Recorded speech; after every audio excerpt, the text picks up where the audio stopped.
حضرت علی رضی اللہ عنہ نے فرمایا، اختیار، دولت اور طاقت ملنے سے لوگ بدلتے نہیں بلکہ بے نقاب ہو جاتے ہیں۔ احمق ہمیشہ مختار رہتا ہے، عقل مند ہمیشہ غنی اور لالچی ہمیشہ ذلت میں گرفتار رہتا ہے۔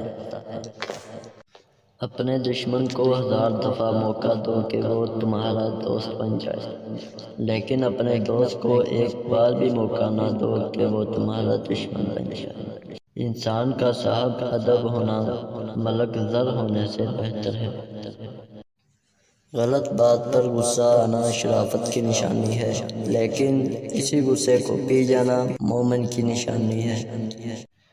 دنیا میں بہترین وہ ہے جس کے لیے کوئی روئے، اور بدترین انسان وہ ہے جس کی وجہ سے کوئی روئے۔ جہاں صداقت اور خلوص نظر آئے وہیں دوستی کا ہاتھ بڑھاؤ، ورنہ تنہائی تمہاری بہترین دوست ہے۔